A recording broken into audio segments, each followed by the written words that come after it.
कि अगर आत्मा का कोई जेंडर ही नहीं है, तो फिर ये स्त्री पुरुष का आकर्षण क्यों है? दोस्त, क्या कभी अकेले बैठकर आपने ये सोचा है कि जब हमारे शास्त्र कहते हैं कि आत्मा ना स्त्री है और ना ही पुरुष, तो फिर ये आकर्षण क्या है? ये प्यार, ये खिंचाव, ये एक दूसरे के बिना रह ना पाने की बेचैनी। महाभारत में जब अर्जुन अपनों को सामने देखकर मोह में पड़ गए थे, तब भगवान श्री कृष्ण ने उन्हें यही तो समझाया था, और उसी अधूरेपन को, उसी खालीपन को भरने के लिए वो किसी दूसरे इंसान की तरफ आकर्षित होती है।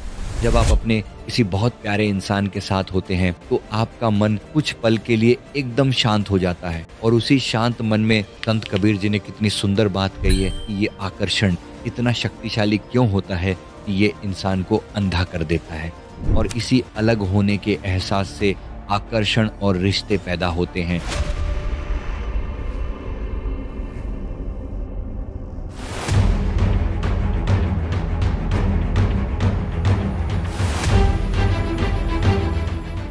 नमस्ते दोस्तों, क्या कभी अकेले बैठकर आपने ये सोचा है कि जब हमारे शास्त्र कहते हैं कि आत्मा ना स्त्री है और ना ही पुरुष, तो फिर ये आकर्षण क्या है?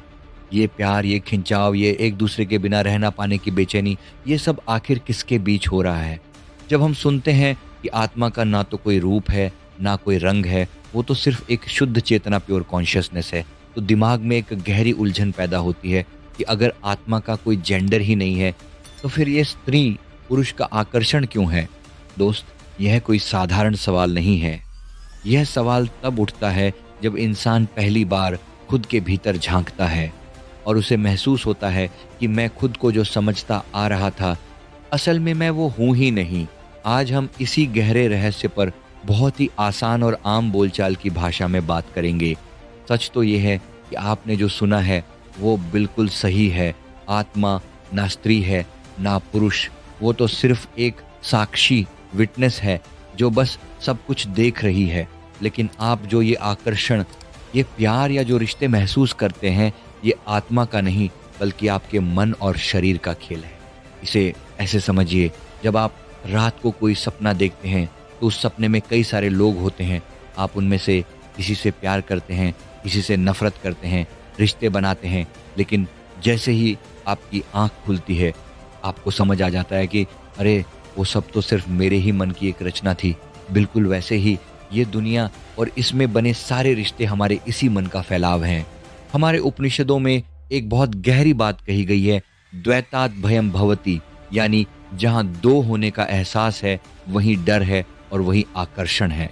जब तक आप खुद को सिर्फ एक हार्ड मांस का शरीर मानते हैं, तब तक आप सामने वाले को भी एक अलग शरीर मानते हैं, और इसी अलग होने के एहसास से आकर्षण और रिश्ते पैदा होते हैं। महाभारत में जब अर्जुन अपनों को सामने देखकर मोह में पड़ गए थे, तब भगवान श्री कृष्ण ने उन्हें यही तो समझाया था कि ये शरीर नश्वर है, खत्म हो जाएगा, लेकिन आत्मा कभी नहीं मरती। अर्जुन का वो मोह आत्मा के लिए नहीं था, वो शरीर के रिश्तों, पिता, गुरु, भाई के लिए था। इससे साफ पता चलता है कि सारे रिश्ते और सारे खिंचाव सिर्फ शरीर और मन के लेवल पर होते हैं। संत कबीर जी ने कितनी सुंदर बात कही है, प्रेम ना बाड़ी उपजे, प्रेम ना हाट बिकाए। हम दुनिया में जिसे प्यार कहते हैं, वो असल में प्यार नहीं बल्कि सिर्फ एक आकर्षण है, जो हमारी ज़रूरतों और हालात पर टिका होता है। असली प्यार तो आत्मा का होता है, जो किसी एक इंसान से नहीं बल्कि इस पूरी कायनात से होता है। अब सवाल ये उठता है कि ये आकर्षण इतना शक्तिशाली क्यों होता है कि ये इंसान को अंधा कर देता है? इसका कारण यह है कि जब हमारी आत्मा खुद को शरीर समझने लगती है, तो वो खुद को बहुत अधूरा महसूस करती है, और उसी अधूरेपन को, उसी खालीपन को भरने के लिए वो किसी दूसरे इंसान की तरफ आकर्षित होती है। आप सोचते हैं कि कोई दूसरा आएगा तो मेरी ज़िंदगी पूरी हो जाएगी, मुझे खुशियाँ मिलेंगी। लेकिन दोस्त, यह इस दुनिया का सबसे बड़ा भ्रम, इल्यूजन है।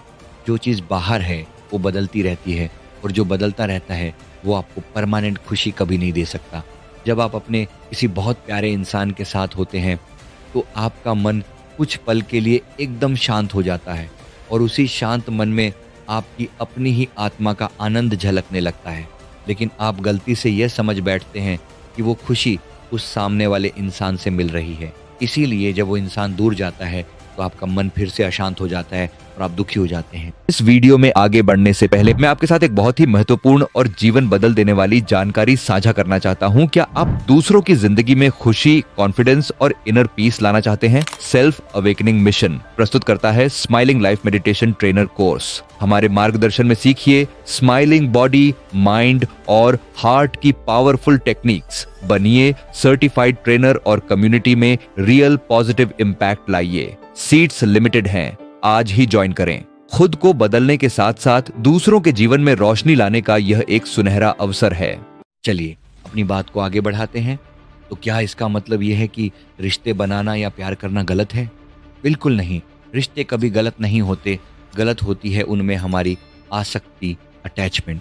जब तक आप खुद को अधूरा समझेंगे तब तक आप अपने रिश्तों में सिर्फ ज़रूरतें पूरी करने की कोशिश करेंगे। आप चाहेंगे कि सामने वाला आपको खुश करे, लेकिन जिस दिन आप यह जान लेंगे कि आप अपने आप में पूर्ण हैं, उस दिन आपके रिश्ते ज़रूरत से नहीं बल्कि पूर्णता से बनेंगे। यानी इंसान रिश्तों से भागता नहीं है, वो प्यार करता है, लेकिन उसमें कोई उम्मीद, एक्सपेक्टेशन नहीं होती, कोई स्वार्थ नहीं होता, कोई डर नहीं होता। वो ऐसे जीता है जैसे आसमान में बादल आते हैं और चले जाते हैं, लेकिन आसमान कभी उन बादलों से बंधता नहीं है, वो हमेशा आज़ाद रहता है। जब आप अपनी असली पहचान यानी अपनी आत्मा को जान लेते हैं तो आपके लिए कोई दूसरा रह ही नहीं जाता। आप हर इंसान में, हर जीव में उसी एक परम शक्ति को देखने लगते हैं, और जब कोई दूसरा है ही नहीं तो फिर आकर्षण किसके प्रति होगा? यही जीवन का सबसे बड़ा सत्य है दोस्त। आत्मा ना स्त्री है ना पुरुष, ये जो भी खेल है सब मन और शरीर का है।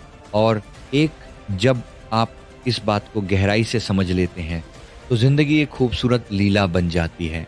आप रिश्तों में होते हैं लेकिन उनसे बंधते नहीं।